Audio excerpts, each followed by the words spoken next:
what repairs are required, and how do I even know how much I should be spending or including to make those repairs?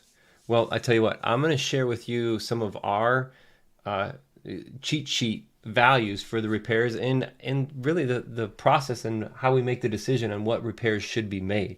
So you can have these, but make sure that you're adjusting these to fit the prices that you would be paying for these with your contractors. So remember, you take them, work with them, start you off, and then make the adjustments as you continue to build your team. The main thing that we look at when we're doing this is the perspective of why we're doing it. Our goal is to obtain a mortgage to generate cash flow, earn top of market rent to maximize that cash flow, and mitigate risk via property insurance. So let's focus on the repairs with that perspective. And remember, if you're not sure if the repair is needed, always include it. If the pictures don't show something, include the cost to make the repair. It always works out better for you that way. So let's see, 1, 2, 3, 4, 5, 6 different ways that we're looking at this. The first thing that I always say is flipping to the hood. We're flipping to the comparable properties. And you remember when we looked at our ARV, we saw finishes, we saw countertops, we saw how the bathroom was done.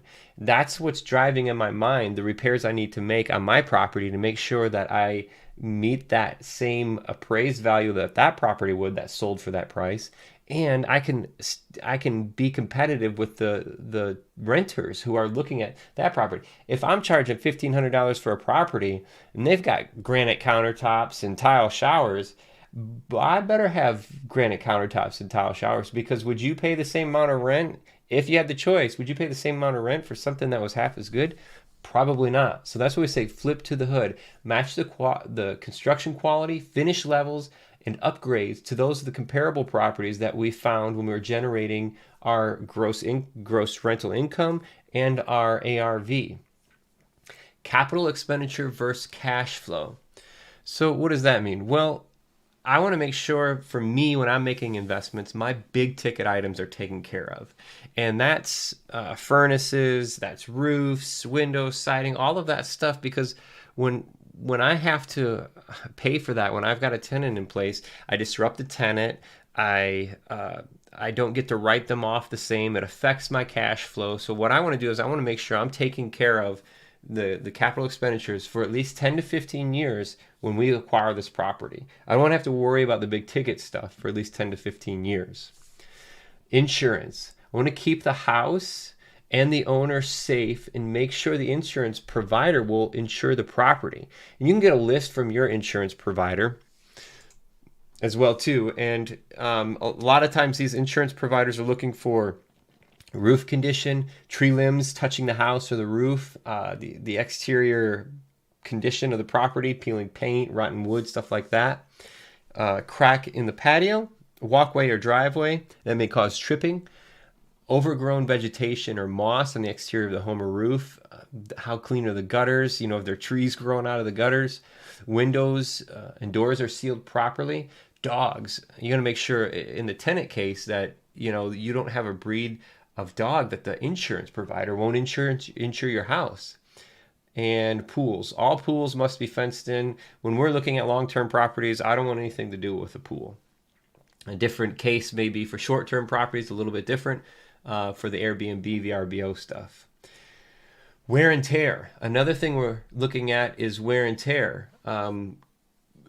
Carpet is a no-no. Carpet is a no-no. So when we acquire properties, even if the carpet's nice, somewhat nice, looks nice in the pictures, I can guarantee when that tenant moves out, there's going to be stains under the couch. There's going to be rips under the bed. We always figure in getting rid of the carpet and putting hard surface flooring in. We love LVP, luxury vinyl plank, luxury vinyl tile. Those things are really nice, cost effective. They stand up. Bad thing with those is if there's a damage in the middle of the floor, it's almost impossible to repair that in the middle of the floor, the floating scenario. You got to repair the whole thing. Another step up in finishes would be tile and even site finished wood, 3/4 wood, engineered wood. Those have a long lifespan, but it costs more to put them in. Nothing high tech with excessive moving parts. If it's fancy, I don't like it because it costs more to maintain and costs more to replace. Um, Market standard appliances. I'm not going with touch screens. I'm not going with high end appliances because, again, it costs more to maintain. It costs more to replace. With appliances in general, you also want to be privy to what the market is. So in certain markets, like say Memphis, we're providing the range hood and the fridge, and then the tenant provides everything else. Some of our places in Michigan will provide, some of them even have washer and dryers just because they were in there. But the problem is with that is if they're in there and then they break, if they rented the place and they're expecting that appliance in there, then if you don't have the condition in the lease agreement, then you're going to have to pay for a new one. So look at what market you're in and what is the typical typical avenue for appliance provisions. I did skip over municipality regulations. That one's fun. So I'll be real quick on the story. I purchased a duplex. It was up-down duplex, and we were going to keep it as a rental. Well, when we purchased it, the previous owner did not register it in that municipality within, it had been lapsed for a year as a rental certificate. Since it had been lapsed, it went to the current zoning ordinance, which was no duplexes. So we had to renovate that entire house back to a single family. So you just want to make sure that your repairs reflect what the county, the city, building inspectors, rental inspectors, make sure that you know exactly what they're looking for, so that way you can cover yourself on the repairs. That particular one cost us another 20 grand. It was a great deal.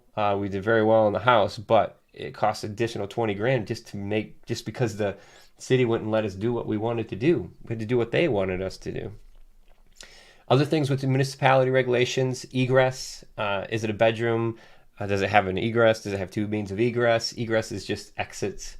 Handrails, window locks, tempered glass, smoke alarms, fire extinguishers. Not massive things there, but if you can catch them out front and can include what you need to include, it's just better on the turn of the property. The last thing we look at is overall tenant enjoyment for maximum rent. For me and my 80-20 investor self-assessment, I want to provide quality housing for quality families. I want to make sure that what we're putting out there is something that we would stay in. And it's easy to do in the Airbnbs. We'll actually stay in them and say, oh, we need this or we need that. Same thing. I want to put repairs into a property that make it nice and make the enjoyment for the tenant as well too. Anything you don't cover, anything that you struggle with making repairs, don't make repairs, you're going to create a situation where the tenant is always being disturbed. And just think about, is that something that you would want to do if you were the renter as opposed to the landlord? The sheet that we have together on this is just like I say, these are the estimates that we use. And again, just like the rent range, the ARV, the repair estimate is going to be the same way. I'm getting it confirmed with my construction team inside of the due diligence period. So I'm making sure that my estimated repairs match the current condition of the house, and it matches my contractor's quote as well too. These are the numbers that we use. When I first started out, so my education career was started with construction management, engineering, architectural engineering, and in construction management, I was always in the estimating phase. I was counting screws and nails, and it's going to take this and all this. And when it really gets down to it, when we were putting an offer together, I don't need to know all of that. I need to be covered for what I see. I need to be covered for what I need to assume. And then in the due diligence, I confirm. So these are the numbers that we use to do that, and you can go through all of these. I suggest that you modify and change. So even me, when I'm running through this, like sometimes like on a full bathroom, I can't do it for $3,000. If I even have to get into a wall or something, I got to be a little hotter on that. A nicer kitchen, I may put a little more in that. Roof always fluctuates. Painting, $3,000 painting. So if you look at that, in my mind, I'm thinking that's 1,000 square foot house. I can do 1,000, 1,200 square foot, somewhere around there. If you look at a really good price for painting is in the $3 a floor square foot, finished square foot, $3. So if you're doing a house that's 1,500, 1,700, 2,000 square feet, obviously you have to adapt with these prices. It's getting a dollar amount in there. The other thing I want to show you about this is the way that it calculates. And if I'm just estimating price, so on this one I want to do $30,000 of work in here. I can put that in my miscellaneous. You can see it calculates already this 10% contingency. Contingency just covers what I don't see and what I don't anticipate. And then it also calculates a construction management fee. And the construction management fee is $1,500 for anything $10,000 and under in renovation costs, and $3,000 for everything above that. That's a entry level management cost, and anything above that you'll see project managers charging a percentage of the overall, stuff like that. But that just gives us money in there and gets it done. The last little note I would have on here are if you have additional items, you can put them in here. And the furnace AC, typically at $8,000, it's kind of hard to do around $8,000. We're seeing that run market dependent, obviously, in the 10 to 12 range on something like that. So again, make these modifications that fit your strategy and your contractors and your team. Last note, I promise, last note, don't touch anything down here unless you're changing this formula. Here, everything else is calculated up here. So as I add something in here, it calculates and pulls it down here. It adds it into here. So the only thing you're filling in is here and here. And it's going to give you a really quick number, a really fast way to make these repairs, to make this a house that is going to hit our primary points, right? It's going to be insurable, it's going to be lendable, and we're going to get high rent. Somebody's going to enjoy living there. That's the repairs. That's what the question is, to fix or not to fix. Hopefully that's helpful.